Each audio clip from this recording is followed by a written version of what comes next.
And we're back. We really are back. We were gone, and now we're back. Calling Mr. Mike Black. Now that we're back. That was kind of hack. Hello. Hello. We are back. Yeah. Everybody listen to Darren Carter. Yeah. We all know he's the party starter. So if you want to listen to a podcast for free, then listen to a pocket party. Pocket party.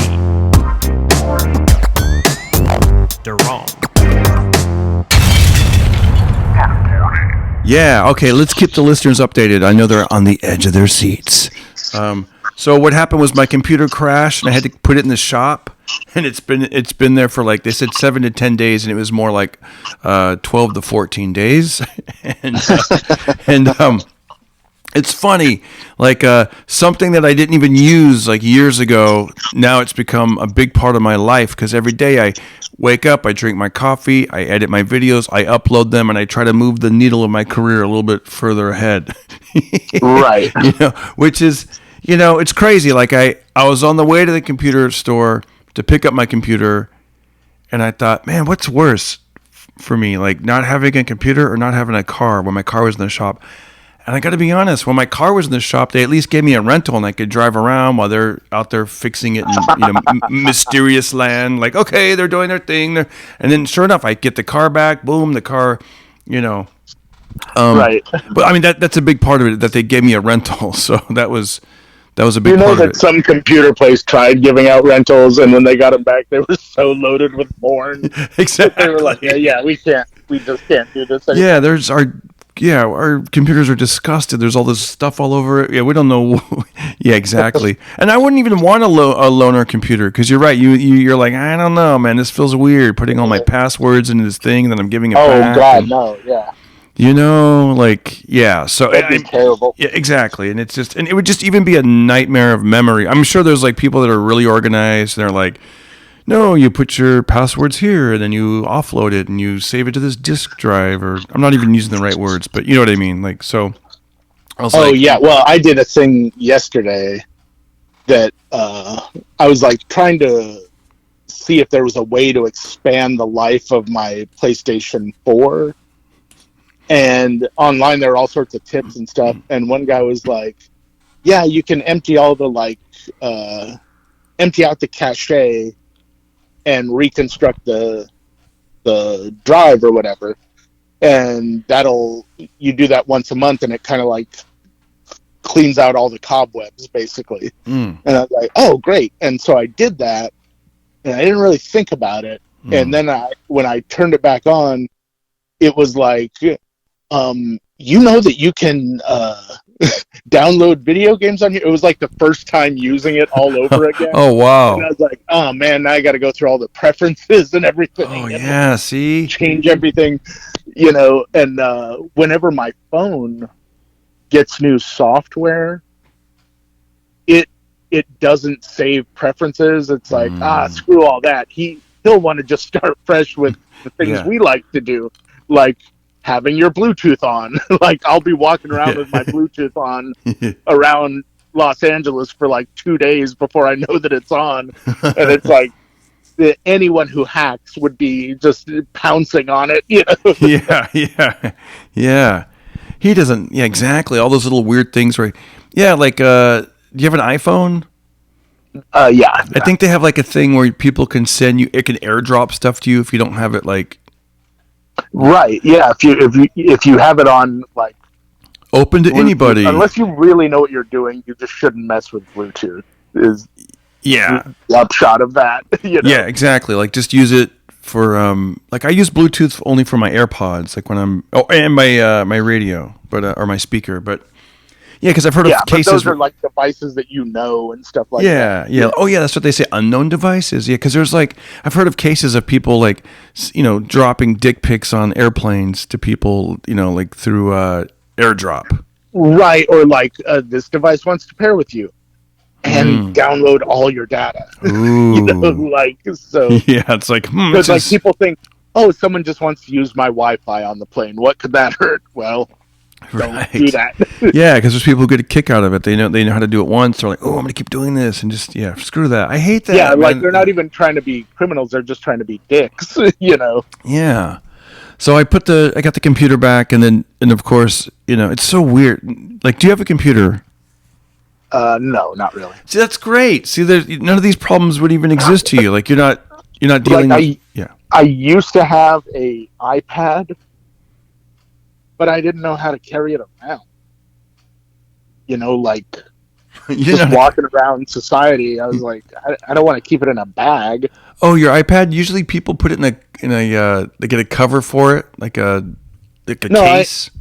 Yeah, I know, but it just seems silly to have this humongous version of my phone, basically. That's when true. I have my phone that I can carry around, Oh, yeah. I see what you're saying. Like, it didn't really fit in your pocket, and you're like, Yeah, the only thing it was good for was like it took better pictures.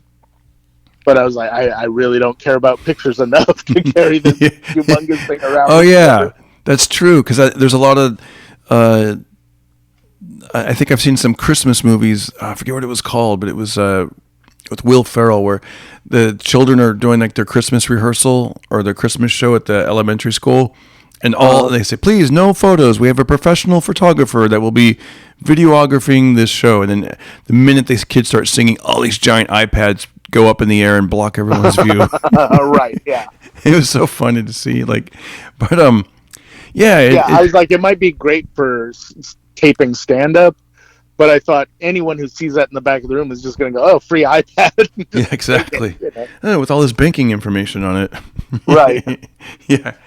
Yeah, it's so like what I use my computer for, my wife will differ. She's like, every time I walk in, you're listening to Weezer on it or Frank Sinatra. She should be so grateful. She should fall to her knees praying, thank God that when I walk in on my husband on the computer, he's listening to old ditties from the 40s and 50s or whatever. I know. Let it snow, let it snow, let it snow. Tell her next time she gives you any grief about that, ask around the other wives if they've ever walked in on their husband on the computer. No, but I could tell you a few horror stories about that. Right. But once I learned how to edit, I was like, oh, this is like in my hands. I don't have to rely on like tagging. I used to go to like an editor, and he would edit stuff, and they charge you by the hour, and then you get your stuff back, and they'd burn it to all that stuff. So once I figured out, I was like, for me personally, I got tired of not knowing how to do stuff. So I go on YouTube, watch the tutorials, and around 4 years ago, I just kickstarted my YouTube up. I'm like, boom, I'm going to put out podcasts, videos, and then I'll tell you what really helps is shorts. If anyone out there is trying to do anything on YouTube, upload shorts. YouTube shorts, like just the ones you're wearing, or upload your YouTube shorts. Try to stuff a zucchini down there or an eggplant, but no, you're like, hey, I got to get my iPad back. No. Look at the viewers I'm getting. I'm getting views. No, but it's their version of like TikTok. So I'm gonna go technical real quick. 9:16, where the video version is up and down, like not horizontal. Like your phone. Yeah, not the word horizontal. What's the other word? Vertical. Vertical, yes. Boom. How do you remember the word? I know horizontal and this is, maybe I'm a sick perv, but I know horizontal means lay down, and I would always think horizontal. That's how I know it lays down. That's really sad. Horizontal. I remember someone calling it the horizontal mambo. Oh, yeah. See, there you go. They, by the way, shout out to Alex. He and his son listen to the podcast. I saw him at the Comedy Store, and he said that because this show is mainly clean, his 11-year-old son likes to listen to it on the way to school. So shout out Alex and son. Yeah, so it's clean basically, except for me. But you said, ooh, you guys got dirty. You said horizontal mambo. Ooh. Yeah. If that counts as dirty, we're fucked. Oh, yikes. Ooh. I'll have to bleep that. Mambo word. No, yeah, exactly. I don't think they mind a few, because they probably hear dirtier stuff. You replace all the F-bombs with mambo. Yeah. Then we're mamboed. Yeah. Yeah. That was, it's so cool to meet listeners. Speaking of that, I just saw, because it's the Thanksgiving season, they had I think it was like the 35th anniversary of Planes, Trains, and Automobiles. Oh, I love that movie. And when he comes to the rental car, Oh, I love that. Gives that monologue of F-bombs. And it's the lady, she's such a great character actress, but I think her name's Edie McClure. Yeah, Edie McClurg. Yes, I've met her a couple times in Burbank. Yeah, it crushes it in that scene because it's like the cheeriest, nicest person in the world. Yeah, and he's just bawling her out like it's so beautifully. John Hughes was such an amazing filmmaker to come up with that movie in the first place, but that it was so well done. And I was watching it and I was like, everyone in this movie is just at the top of their game. Steve Martin, John Candy, all the character actors that they meet throughout their journey are just incredible. It's such a good film. If you guys haven't seen it, check it out. It's so good. Let me see if I can find that monologue. Planes, trains, and... You're going to have to bleep a lot, but yeah. Well, I know. Hold on. I'm going to see if I can find it written, though. Monologue. Oh, gosh. Can you keep talking? I'm sorry. This thing keeps wanting me to put passwords in. I just want to look up something on Google. What the heck? So annoying. Okay, I already put in my password. Anyways, maybe I should just do this later. Screw it. You want to just Google something, and it's like, forget it. So annoying. I think I remember almost all of it. Or he's like, because he just had it up to his ears, and he was like, my rental car. Yeah. How's it going? Yeah, and she goes, may I help you? And he goes, you can start by wiping that dumbass fucking smile off your rosy fucking cheeks. Sir, I really don't care for the way you're speaking to me. Well, I really don't care for the way your company left me in the middle of fucking nowhere with fucking keys to a fucking car that isn't fucking there. And I had to walk down a fucking runway to get here just to have you look at me with that dumbass fucking face. I want a fucking car, 4 fucking wheels and a seat, a fucking Datsun, a fucking Buick, a fucking Hyundai. I want a fucking car right fucking now. Wow. Yeah. Do you have your rental agreement? I threw it away. Oh boy, what? You're fucked. It was so good. That's pretty close to it. That's pretty close to it. Bravo. But, Yeah. But yeah, I remember saying that at school, like to my friends at school, and just cracking them up. I had a lot of friends that didn't have cable, so I would act out movies for them. That's funny. I did that with Rocky 3.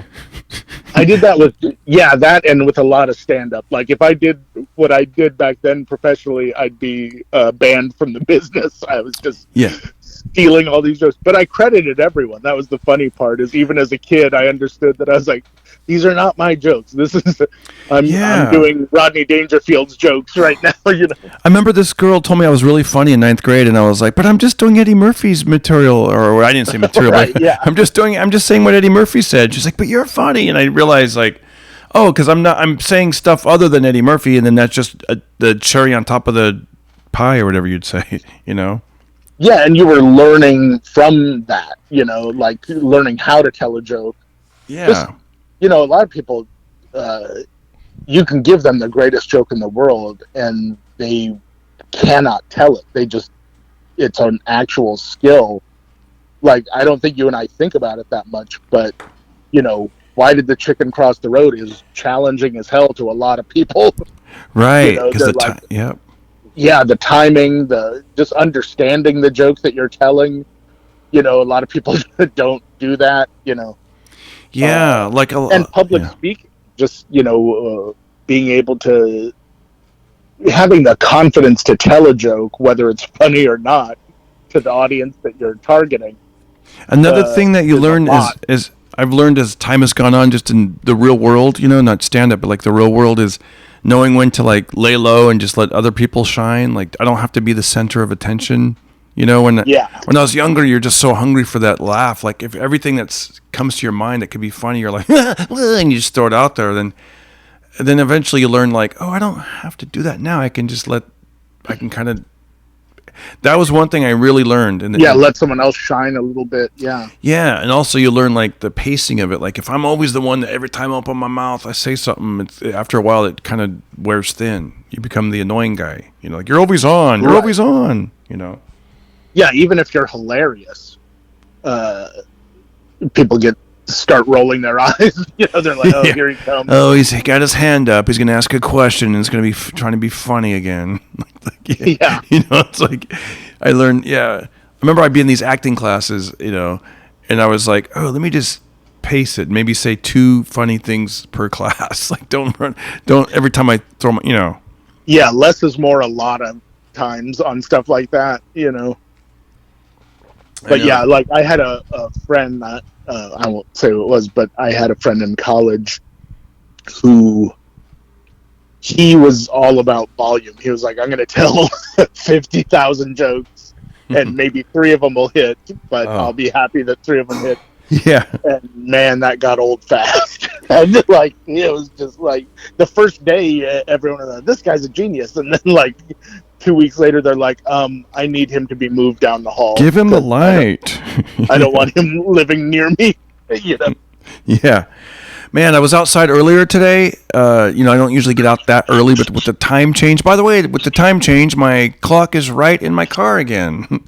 Oh, good for you. That time is correct again. But you have to celebrate those little victories. The little victories. 6 months out of the year, the time is correct. Yeah, they supposedly the clock is gonna. It's the dealership was like, yeah, it's gonna all change, and then everyone's clock is gonna be correct again when it connects to like this on this date, and the date has come and gone, and it did get it a little bit more correct. At least it's within the hour, like it's on the hour, like it's correct. It's still 5 minutes fast, which I'm cool with. But yeah, that's the upside of that technology. The downside of it is that they'll be able to control your speed. I know, right? Like yeah, we are just like, it's like, great, my clock's on time, but I'm late and there's nothing I can do about it now. Yeah. Lucky me. You know? You're late, but my clock's on time. Yeah. Wah, wah. Yeah, so I was up early, you know, with the whole time change. You're like, wow, and especially because it rained a couple days ago. It is so bright outside today here in Los Angeles. Like the sky is blue, the sun is shining. Yeah, it's always great after it's rained. You know, like when the sun comes out, it really pops out after. It sure does, man. What was that thing you said earlier on the phone about the LA makes its own gravy or something? Yeah, yeah. It just when it rains on LA, just all the street slime and you know. Yeah, you know we have like the LA River, right? Which is just grime and stuff. Yeah. Those cement canals. I saw online. I saw a car floating in the river, like just the water rushing, picking up the car. And God! Pushing it around, like. Yeah, it's not quite Detroit level where like there was that lake that caught fire there. Whoa! Like, yeah. Because of all the chemicals and stuff, you know. Like we're not quite there yet, but we're working on it. Did you get the flood warning on Tuesday on your phone?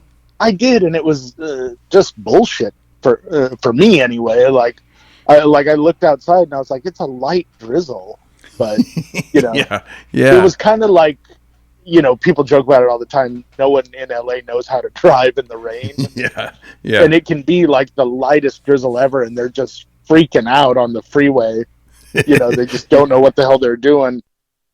But, you know, the truth is, I lived in Colorado, which was more snow than rain, and it's a different thing altogether. But I went to the Grove the other day, and none of LA is built for rain, even though it rains here all the time. Yeah. But that's like a big outdoor mall with cement walkways all over the place. And after it's rained, those basically become slip and slides. Oh, yeah. You know, like it's all smooth marble and stuff like that. So they had put out all these rugs, you know, so that people could walk on something with traction. And I'm walking on those, and I'm seeing other people walking on the concrete part, and I'm like, "Oh, you've never actually hurt yourself before." Oh yeah, you gotta like that shit'll change once if if you've ever like slipped and fallen and hit your back or something like Oh that, yeah. suddenly all that stuff is no joke anymore. You're just like, nope, I'm walking on this uh, rug or whatever it takes to feel safe Oh yeah. walking. One time I was in Milwaukee and I was funny has the word walkie in it, Milwaukee, and I was mill running and I was coming from my I got off the elevator and they had just mopped the lobby and it was I went down the little ramp and of course it's at an angle and boom, I fell down hard. And, you know, at that time I was probably like 30, so I fell down. It hurt, but I just popped up and kept going. But I thought, man, what if you're older and you actually, or maybe hit the back of your head or something?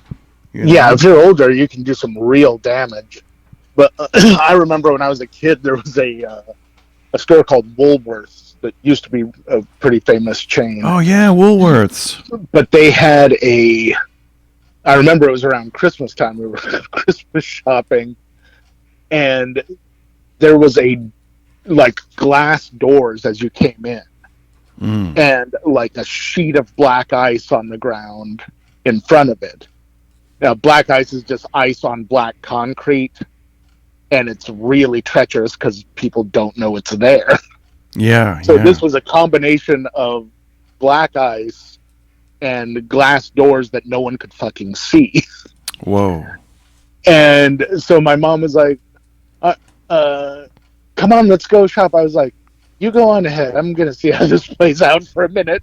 And sure enough, this dude came in, like big, heavy set guy, and I'm a little bastard kid. I don't care and don't warn him or anything like that. Yeah. But he walks right into the door, like, and you hear his head goes like thump, like against the door, and then he kind of like is knocked back by that, and then the black ice gets him, and he and like falls over, and I was like, yes, yes, Three Stooges in real life. Yes. Yeah.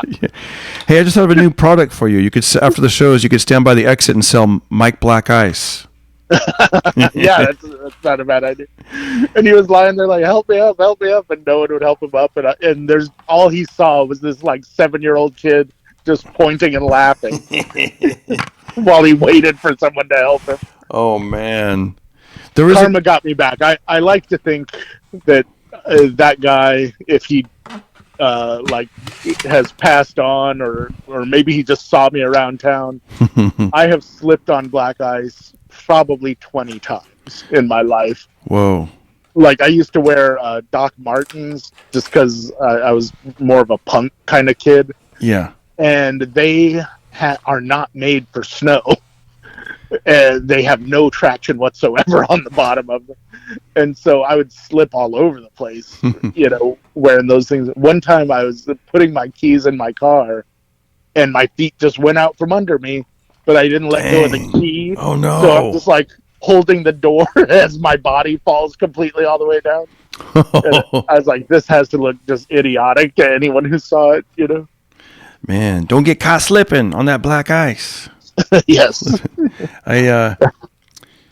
Yeah, what was I going to say? So I was outside and it was just so sunny and it just, I do like when it rains, you know, it's funny that flood warning thing.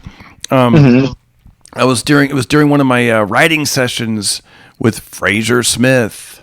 Oh, and so you guys were in severe danger. Yeah, severe danger. Well, I knew it was good. They said at the steakhouse. They said it was at the steakhouse. They were like, it's going to rain really hard all day Tuesday. So he's like, hey, what day of the week do you want to get together? I go, let's get together Tuesday because we can't go outside anyways. So we got together at 3, and I usually end up parking on the street because I'm like, I don't want to do valet. This is, you know, I'm not going to pay $10 to, you know what I mean, or whatever it is. I'm like, let's park on the street, which is usually fine, and it's, you know, plenty of parking spaces.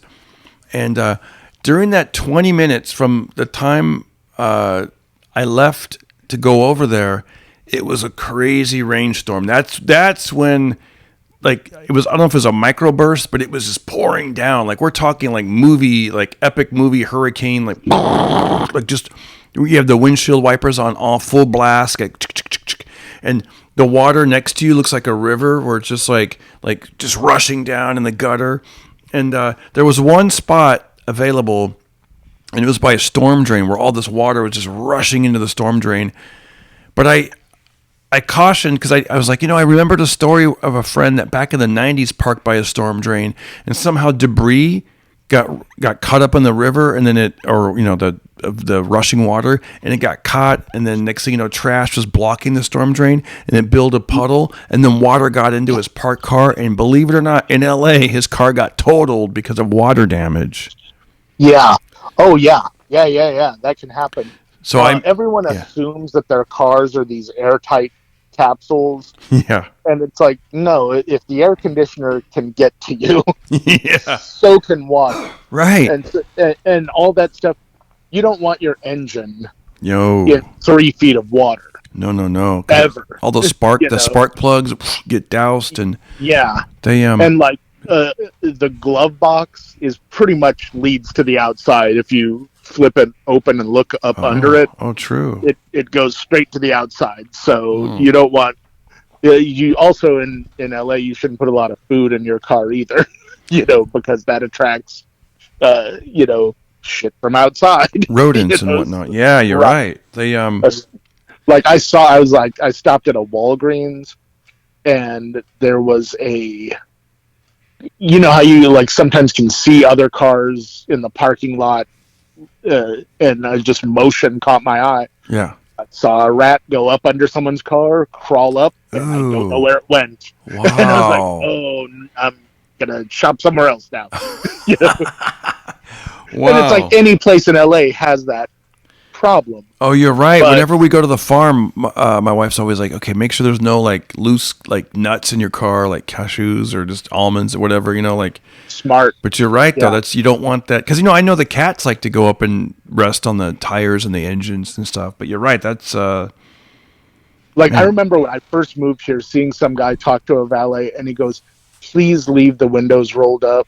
I know you guys like to roll them down for convenience and stuff. Please leave my windows rolled up."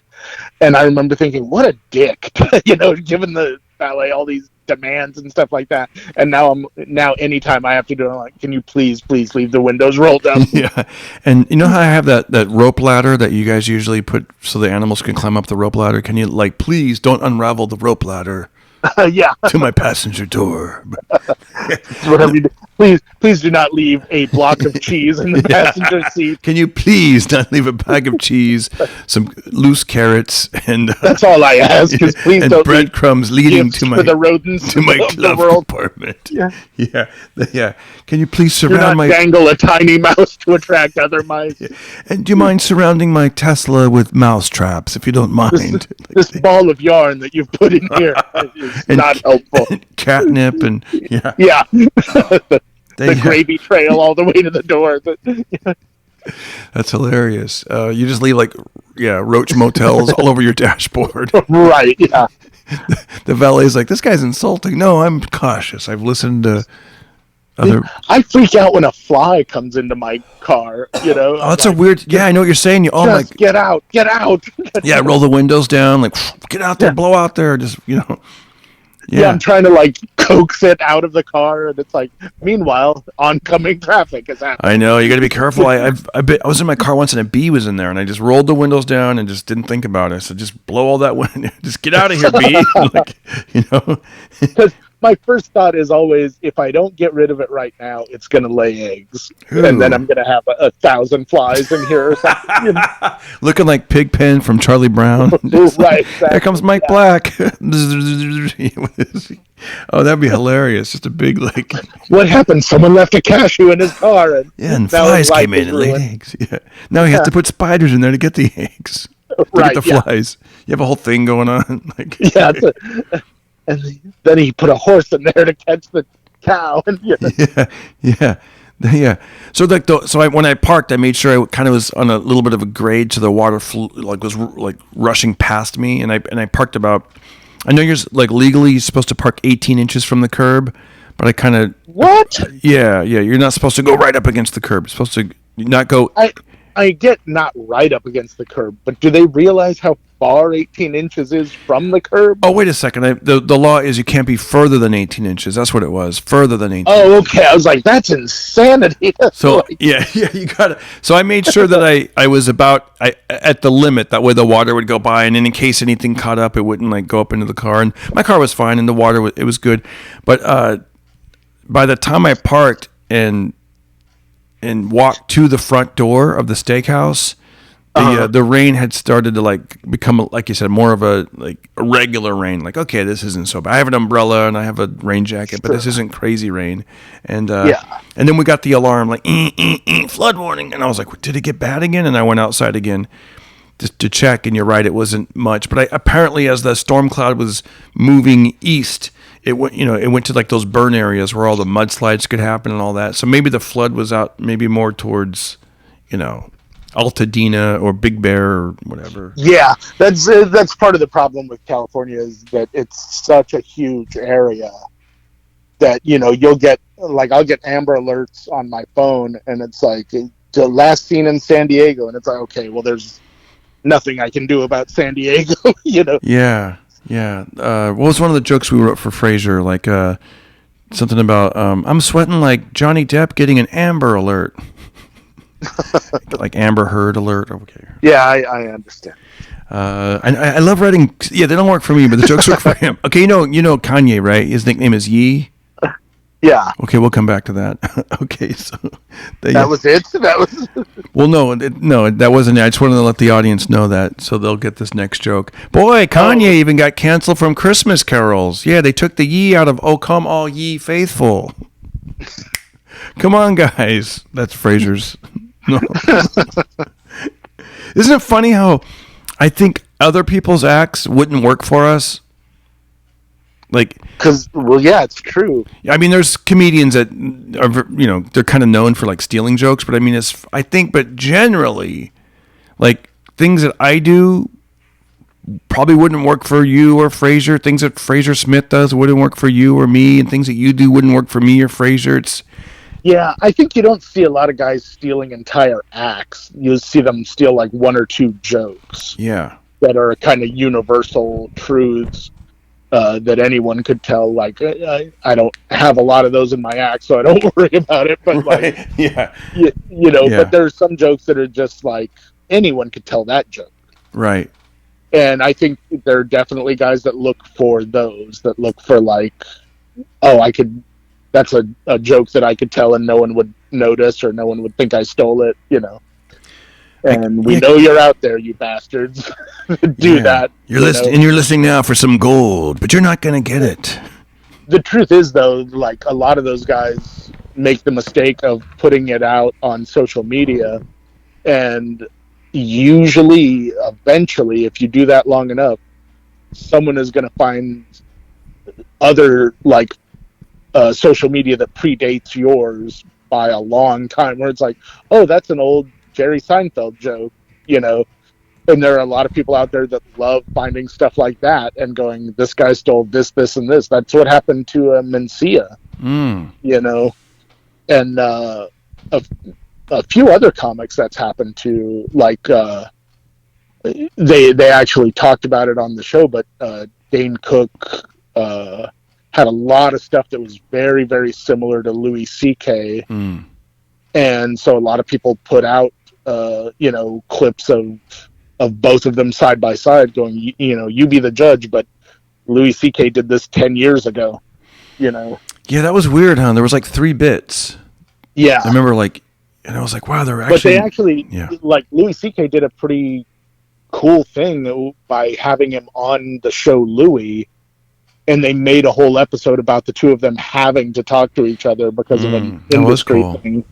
And they I don't think they wrote a script. I think they just hashed out their beef with each other on camera, and it was pretty interesting to watch,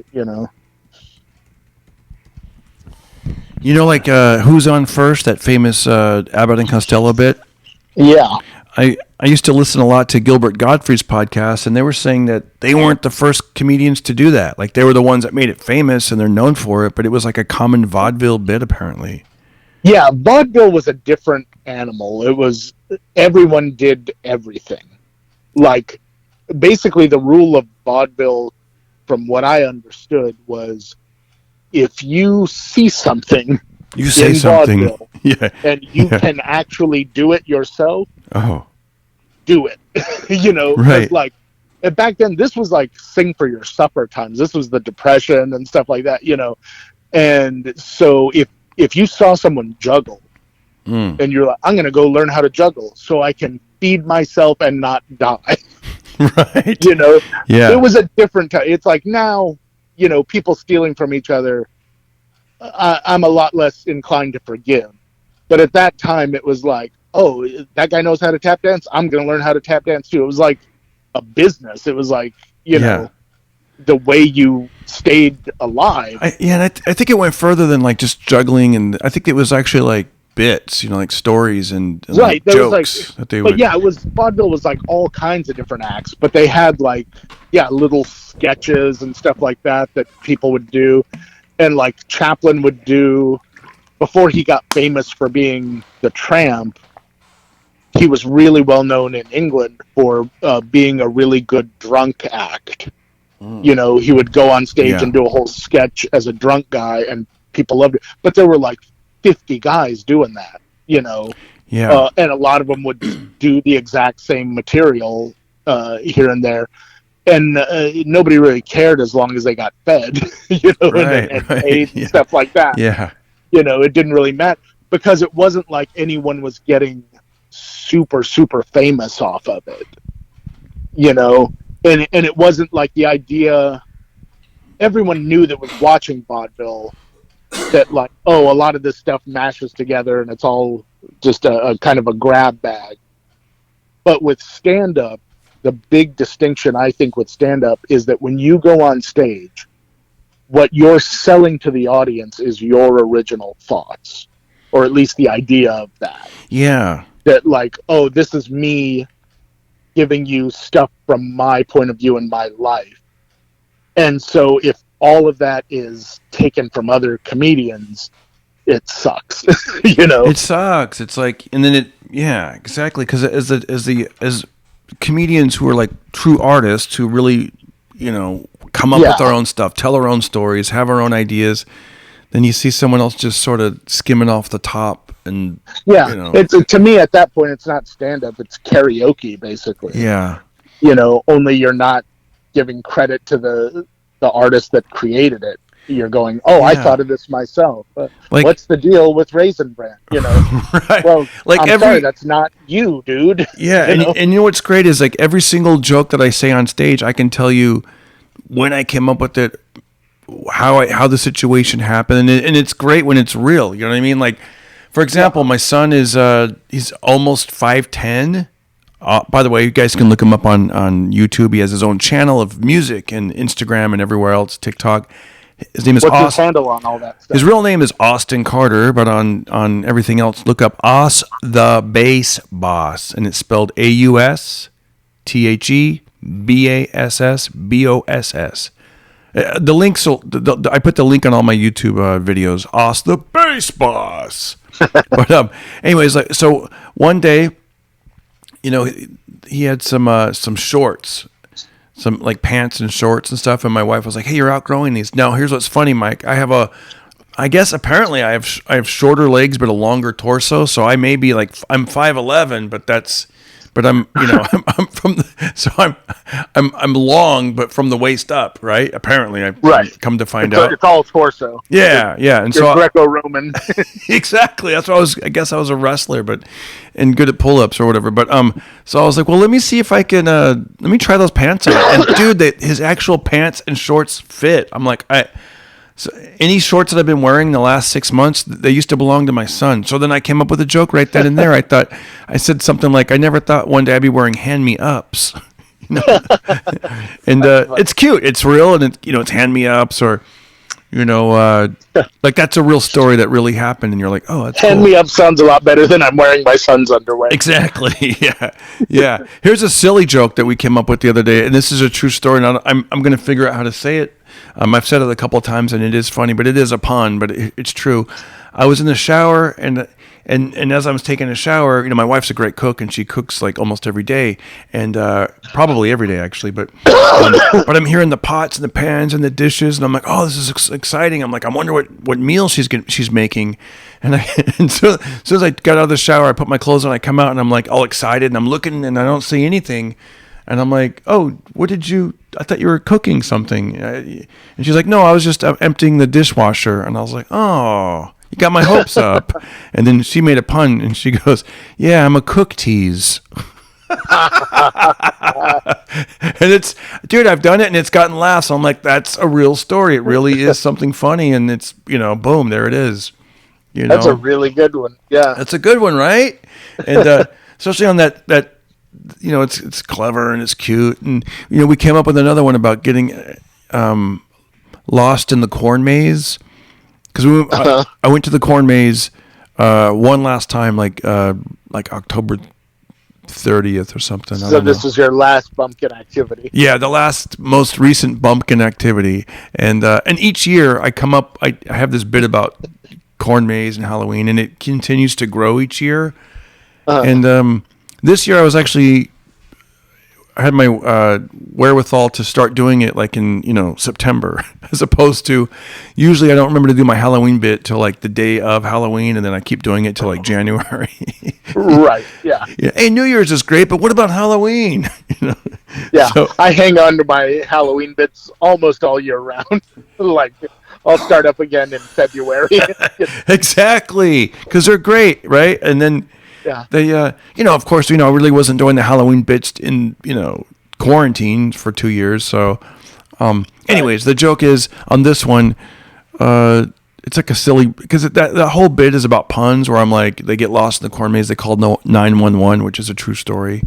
And then I pretend that the lady is like calling 911 and she's like, we're in a corn maze. I'm with my boyfriend Cornelius. We're from the Silicon Valley. We feel like we're being stalked. I mean, it's fun to do, and it's silly, and it's totally 100% clean. And so this time, the new bit that we added onto it was, remember, they're in that frame of puns, so they're not really groaning, they're usually laughing. Yeah. And I go, I never get lost anymore, because now I use an app called Waze, and they kind of laugh because it sounds stupid. I go, no, it's for the corn maze. It's called Corn Waze. And it's so dumb that it's like, they're already in the zone of that. It's like, Corn Waze, but yeah. So ridiculous. But if I saw somebody like doing that, I'd be like, dude, I came up with that on the way to Tapia Brothers on the 101, Yeah. I like how I say I came up with it. I think I came up with my wife. Shout out to my wife. Are you concerned that someone is going to steal the corn waste? I just want this to be documented in case anyone out there has any big ideas. I don't want you stressing out about this too much. Maybe I'll be on Louis C.K.'s sitcom and we can talk about it in the locker room soon. Right, yeah. Hey, Louis, we both do a corn maze bit. You can always register the joke with the Writers Guild for exactly. $1,000.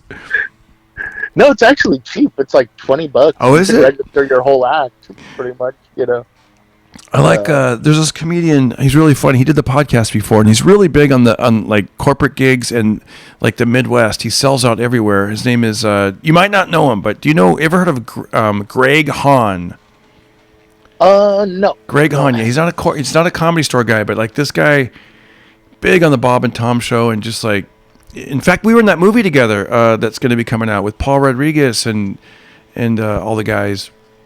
Cool. Danny Trejo. Yeah, we both play prison guards, and he's hilarious. But anyways, he does this really silly, over the top stuff. Like one of the bits he does is like when the cops come up to your car, and he has like a non-alcoholic beer on stage, and he literally pours it over his head, and he's like, "Hello, officer," and he like pours it over his head, and he's like, I mean, he's just so over the top, silly and goofy.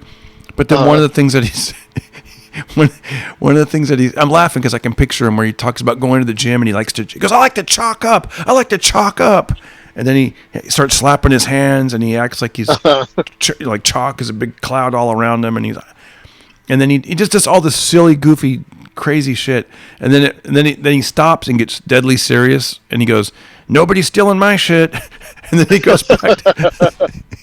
Yeah. Because it's like, yeah, nobody wants to steal your corn maze joke and your corn ways joke. Right. Then he busts out his flashlight. It's like, oh like, no. damn it! Yeah, we both have flashlights. Can we? Listen, you do the flashlight bit when you're in town. I'll do it when I'm on the road. We'll share flashlights. Right. Yeah. Yeah. Well, that's what happened to a lot of guys is they'd go on the road and realize that their act had already been there, you know. Oh yeah. And like nobody's laughing. They're like, "Oh, we've heard all these jokes." I will say this. I told my son, I go, listen, if you ever want to do any of my jokes, do them. Go for it, man. Please. Like father and son, you go for it. I don't care. Like, It's going to be like Gallagher. I know Gallagher 1, Gallagher 2. No. Yeah. Yeah. But my son's a musician, so that's great. He's got quote unquote You're real going to see talent. a bunch of people go, "AusTheBassBoss is hilarious." My own son. My own son, he's selling out, and now I'm opening for him. But Yeah. here's a new beat that I came up with. I'm going to share it with you. Ready? It goes like this. It goes.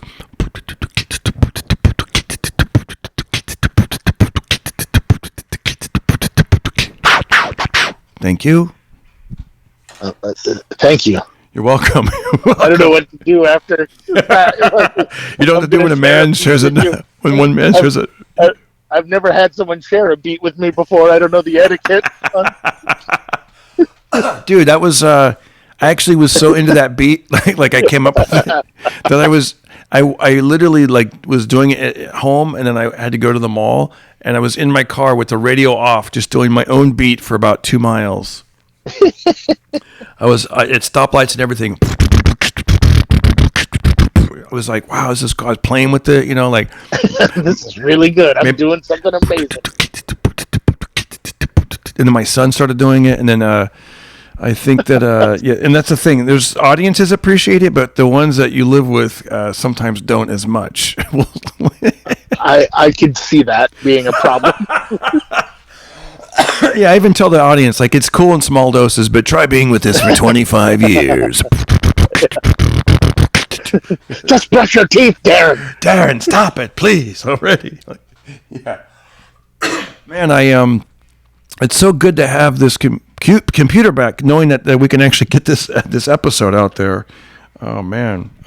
Yeah, like I'm glad we don't reference a lot of stuff that's like current events. So, yeah, I know. Like the previous one, we're like, well, the computer's in the shop, but I know Halloween's coming up. Everybody. Yeah. And now we're like, yeah, exactly. What if we're like, boy, this election will come up in 2 weeks, and we're like, you know, Yeah. yeah. That's in one way that's good to kind of, yeah. I bet it'll go just as everyone planned it to. Yeah, I know. Yeah, I was going to say that it feels good to have the computer back, doing podcasts again.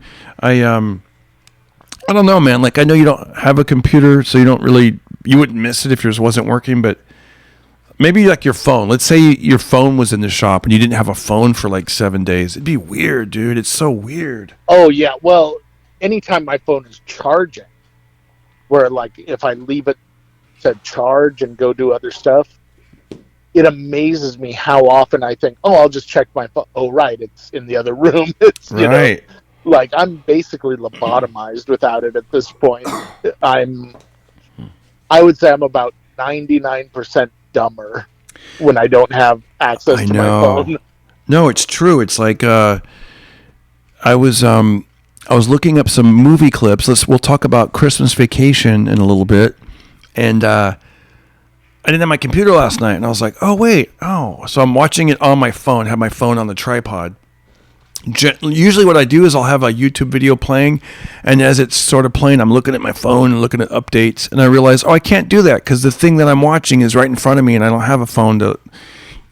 Yeah. Yeah. And I remember one time I had my phone in the shop for a couple of hours. Luckily, they fixed it within 2 hours. Like the face was cracked or whatever. I broke, one of my phones back in the day.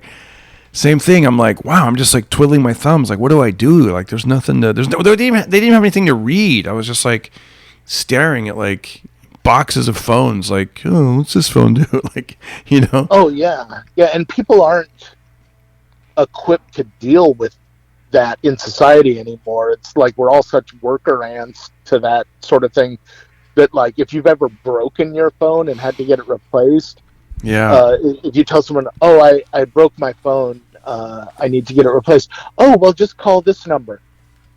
I broke my phone. Oh, well, you can go to their website too. My phone is broke. Well, you could download the app. None of what you're saying makes sense with my problem, you know. You know, I realize like they have to have I love it when they have a gentle demeanor. Like at that Yeah. MacBook store, the lady was really like, you know, unless she's faking it, she probably is, but whatever. She seemed concerned and she seemed helpful. Like she's like, you know what I mean? Like she might be faking it. Yeah. That waitress at Hooters really likes me. She seemed like she really seemed concerned for my well-being. And I think we might have a future together. I'm going to get her a teddy bear. Welcome to Raisins. I remember that episode of South Park. Yeah. Is Tiffany here? I've got her a teddy bear. Yeah, because she's like, she's like, ooh, you're going to need your Apple ID. And I'm like, Apple ID? I don't even have an Apple ID. That's how dumb I am. And she's like, everyone has to have an Apple ID. I'm like, well, I don't have one. I felt like an old man. Well, I don't have one. Me. And she's like, well, it'll be, usually it's attached to an email. And I'm like, oh. And then she told me, and then so we figured it out. And I was like, oh, thank goodness. All right. Oh, this is great. Like, eventually it'll be a barcode on your forehead. I know, right? Easier. So I went in there today to get the computer, and the guy ahead of me, she was helping him, and it was hilarious. He just straight up said it. He goes, he's like, yeah, because I called the Apple store or my Apple representative, and they just sent me in circles. He might have been Russian actually, because I'm making him sound like way more American. Right. This guy was just matter of fact. He goes like, how do you say it again? He goes, and the guy on the phone, he was getting very sassy with me. And when she said, like he said that, and then she couldn't help but like laugh, and I actually laughed too because it just sounded. I knew exactly what he meant. He goes, he got very sassy with me, and for 15 minutes he started lecturing me about how I should be backing this up and backing that up, and I was like, oh my gosh, like when they're telling you need to, your phone doesn't work and you need to go to this website, and you don't want anyone sassy or snarky. Yeah, and you don't want advice for time travelers, you know, right. Like all of this should have been covered when I got the phone. You should have told me you're going to need to back everything up because our products suck. Yeah, and this guy told me, or not, he didn't tell me, but I overheard it. He apparently what happened is he had Apple Care, and when he got his new computer, they wrote down the serial number to his previous computer and his previous thing, and they goofed up. They put the wrong information to his new computer, and he wasn't lying because they're like, "Oh, your computer is from 2021," but it says here they serviced it in 2020. That doesn't even. She's like, "Oh, he inputted the wrong information on the wrong," and I'm like, "That's what I'm saying, human error," you know? Yeah, it can be terrifying, you know. If they get stuff like that wrong. You know. By the way, I was going to say, I know we are skipping around on speaking of holidays, and this is not really a timestamp because I'm going way in the future, but I do love. I got to tell you, I know Thanksgiving is not here yet, but I don't know if it's because the COVID shutdown or whatever. I really appreciate Christmas, man. I really do. I feel like the colors are bright. I love the music. I love everything about it. I just love it. Even my son. AusTheBassBoss. Yesterday he was saying, you know, because his first, one of the first things he does, you know, they're outside in the morning and it's sunny, and he goes, Dad, I like when it's sunny outside and the sky is blue but it's cold. He goes, it reminds me of Christmas time, and I'm like, yeah, you know, and so I was fooling with the radio station, Sirius XM, and I think November 1st they started playing holiday traditions, and I'm like, dude, I'm all in. I used to be like one of those people that's like, nah, I don't listen to Christmas music till the week of, but I'm like, especially now that I'm on this Frank Sinatra kick, I can really appreciate, like, you know, Andy Williams and some of those classic Christmas songs and singers, and you know, Target has been getting everyone horny for Christmas for like the past 2 weeks. You know, they don't mess around. Right. You know, they're like, aren't you excited about Christmas? Get Christmas. You know, they're super into it. But they were like doing the same thing for Halloween in June. You know, they're like, Halloween's coming. Aren't you excited? It's true, right? Like I saw, like even Starbucks has their holiday traditions, their drinks, and Yeah. they're like F's pumpkin spice latte. Now we're all about peppermint mochas. Yeah. But I'm into it though. I'm not going to resist it. I love it. It's like I think it's a great message. It makes me feel good. Like today, I was listening to Paul Anka, and I forget the song, but Paul Anka is interesting. He did you know that he wrote My Way, Frank Sinatra's My Way? No. I did it my way. Yeah, I guess the music was an Italian music, or it was another, but he came up with English lyrics to My Way. And he also wrote the Tonight Show theme song. And he wrote, like, the guy's just amazing, Paul Anka. Anyway, so I'm listening to this Christmas song, and I'm listening to him. It sounded like he's ad-libbing some songs or ad-libbing some lines in the song. It was just great. It was so cool. I love the Christmas stuff. Anyway, so the other night I'm channel surfing, and I saw the last 22 minutes of Christmas Vacation with Chevy Chase, and man, it's so funny. That movie holds up. I could watch it every year and never get tired of it. Yeah. For the third one in the series, usually those are kind of lackluster, but oh wow, I didn't know that. So good, like the third movie in any series is kind of like, is okay, but that one, the one they had done before was European Vacation, which was pretty good, but this one was like, they were like, okay, what made the original great? And they captured all of that. So good. And got the Christmas theme into it. Randy Quaid was really good. His whole part in there, all the relatives were really funny. It was set up so well. And that character, you get some of it in that first movie, but it really hit home in this one, of the dad who's just trying to make his family happy. Oh man, I know. It hits so perfectly in that movie, and like the harder he tries, the more it blows up in his face. It like you're rooting for that character so hard through the whole thing. It's so good. It's so fun. I did not know that it came out in '89. I didn't realize it was the third movie. I think that's the first one that really got my attention. Yeah. The original is fantastic. National Lampoon's Vacation is a tremendous movie. Yes. And then the second one was so, but that last one, or the last one of that series, was really good. Christmas Vacation. Yeah. See, I think, I know I've seen 1 and 3. I think the second. And then they did Vegas Vacation was pretty good. Oh, I like that one. Yeah. And then they did a reboot, kind of, where it's the guy from The Office. I can't remember his name right now, but he's playing like the young Griswold. But they had them as the grandparents, Chevy Chase and Beverly D'Angelo. Yeah. And that was a pretty fun movie too. I like that one too, only because it's, the vibe. I was like, okay, I know what I'm getting into, and I know it's not going to be the original, but let's just enjoy and have some laughs. And I thought it was funny, but it's not as good as the originals, but I still had a good time watching it. Oh yeah, same here. The original, I love the whole concept of it, is that they're basically taking a trip to Disneyland. But it's Wally World in the movie. Yeah. But when they get there, it's closed, and it's like, oh man, that would be the worst thing that could happen. And how he just kind of snaps when that happens. I was like, what a great concept for the finale of the movie, that he takes the security guard hostage and makes them take him around riding rides at gunpoint. I was like, that's so insane, but so like, anyone who's ever been on a long road trip with their family would be at that mental state where that's a possibility. Yeah. If you got to Disneyland and it was closed after like 3 or 4 days of driving.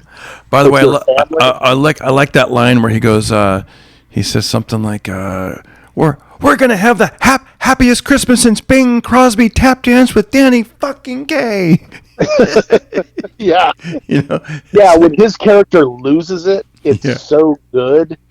And Chevy Chase is such a brilliant writer and improviser and stuff like that. And not only that, he's so good at delivery. Yeah. That it's just this full culmination of rage that just about anyone has been through. So good.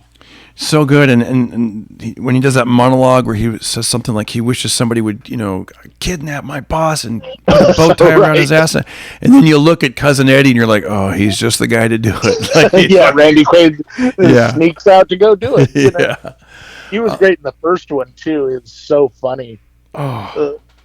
His just this weird relative that everyone's got one of those, I can't wait to watch it again. Like I said, I only saw the last 22, 23 minutes of it. And I'm like, oh, I love this movie and every character and so good. Mike, real quick, I was going to say, as I was looking for my passwords, I found this because I was like, well, let me keep them in a notebook. And I found another book, and this is one of those books that I got where I'm like, it's called My Top 10.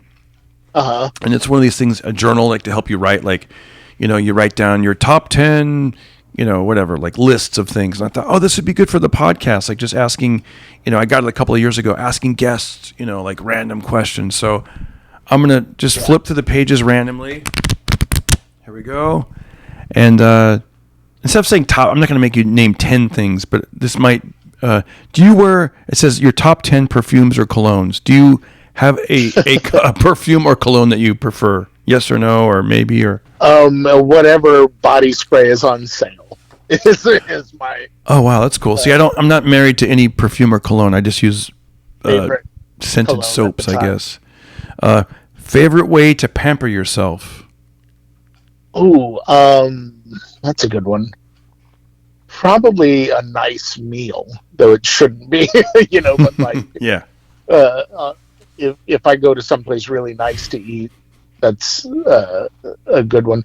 Or getting a foot massage. Interesting. At the mall. Yeah. Oh, that's funny. I've never done that.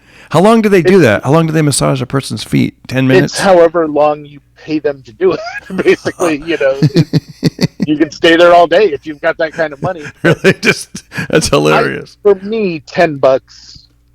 I think for like $10 you get 10 minutes.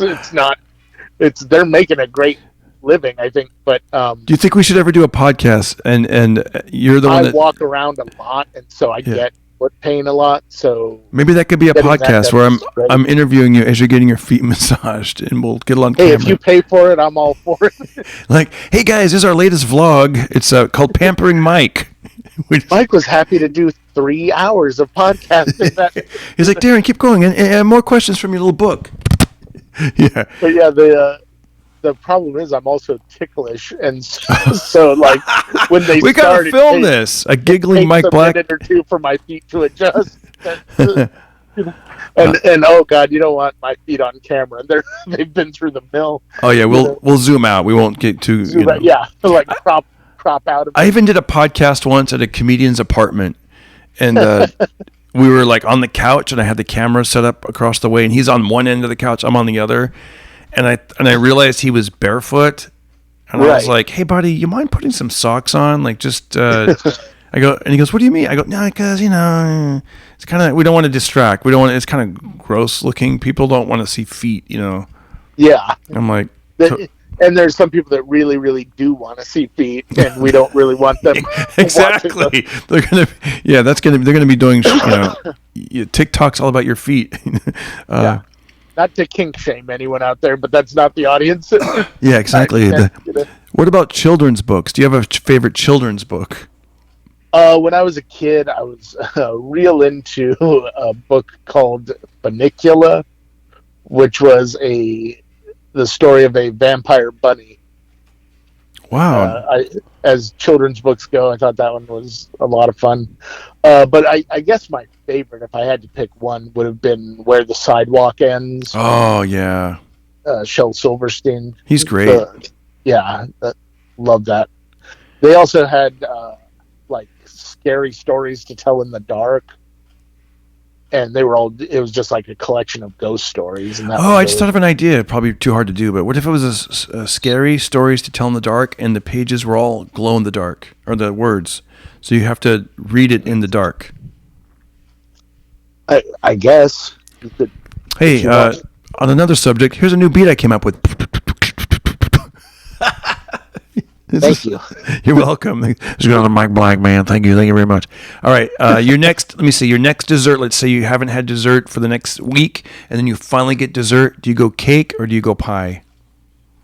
Pie, because ice cream is involved. Ooh, I like it. If it's like a good like fruit sort of pie, like cherry pie or something like that. Yeah. Last question, and your favorite thing about your city. Favorite thing about Los Angeles? Oh man, that is a tough one. There's top 5. I guess my favorite thing would be that we have a lot of revival cinema, meaning there's a lot of old movies that play on a big screen all over town. Like I just saw Planes, Trains, and Automobiles. I told you about that. Oh, you actually saw that in the movie theater? Yeah. Dude. Last night I saw Blade Runner at the Chinese Theater in IMAX. Wow. And not there are other cities that offer that here and there, but we pretty much every night of the week you can see a classic on a big screen if you set your mind to it, Wow. How did you find out about the Planes, Trains, and Automobiles? How did I find out about that? I mean, is there it was yeah, like Fandango. You can just in the morning just look on Fandango at your favorite theaters, and it'll have like if there's like a special event movie like that. But the place to find out the most, I think, is New Beverly, their website, because they do showings every day of. It's usually double features. Is that Quentin Tarantino's movie? Yeah, it's his movie theater. Yeah, and they showed 2 movies for I think $11. And they have great concessions. It's a cool little theater.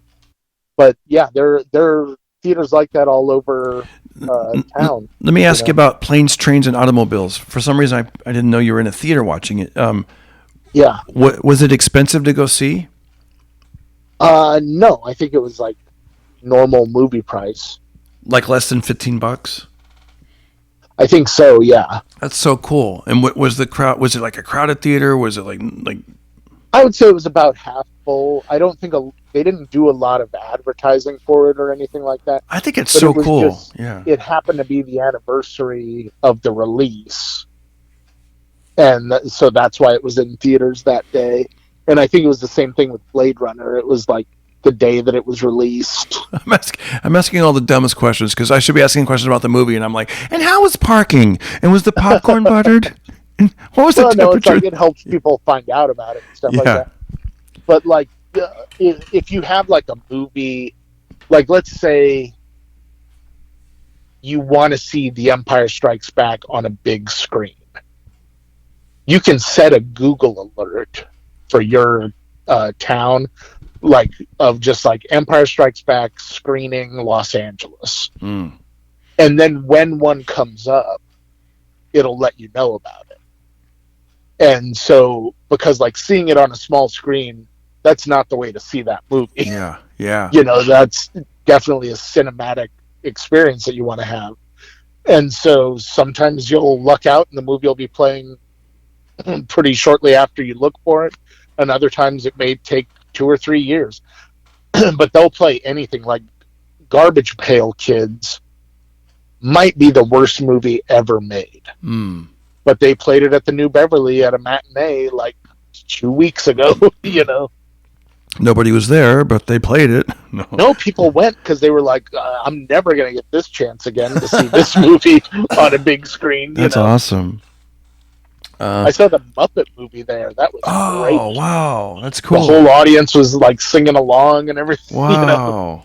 That's awesome. I love stuff like that. That's One of good. the best ones I got to do was one year on Arnold's birthday. They did Arnold Schwarzenegger all night, where the deal was it started at 7.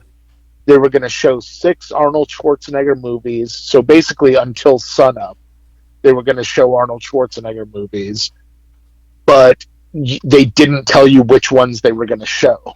Mm. And so you just went into the theater blind, and they were like, we're going to show some of his biggest hits, and we're going to show some that people would not expect, you know? And they had like little shorts in between from his career and stuff like that. And they had, you know, specials on coffee to keep everyone awake and everything. It was a lot of fun. And they played like, I think the big ones were Predator and Terminator, but they also did like Kindergarten Cop and Raw Deal, and so it was a good mix, you know. You're like, I'll be napping for the next 3 hours during this movie. Yeah, yeah. I think Setting an during Raw Deal, I stepped out and got a sandwich. Yeah, that's funny. Mike, it's so great to have you back on, and you know, let's do this again because now I can actually get these out to the public. And I want to thank everybody for reviewing and sharing, and you know, throwing a little tip in the tip jar and just helping us out, helping this thing carry on. Yeah, all the likes, follows, shares, it really makes a difference on independent podcasts like this. So the more of that you can do, the better. Share it with anyone you know. Thank you, Mike. We'll talk soon, and let's do this again quicker than we did before. Now we can do it again. So thank you. Absolutely, brother. You Have got a good it. one. You too, my Bye-bye. man. Bye. And that was Mike Black, and thank you guys so much for, you know, look at you. You made it all the way through. If you want to hit that Venmo and buy us a cup of coffee or help us with some of our computer offset the cost, you can do that. All the links are below. Check it out. My Venmo is at Darren Carter Comic. Cash App, it's $ Darren Carter Comic. Other than that, thank you guys so much. Get out there. Have a great day, a great week. Happy Thanksgiving and Merry Christmas and Happy New Year. And we'll see you at a corn maze soon in October. And we won't get lost. Why? Because we have cornways. All right, guys. Lots of love. See you soon. Bye. Everybody listen to Darren Carter. We all know he's the party starter. So if you want to listen to a podcast for free, then listen to The Pocket Party.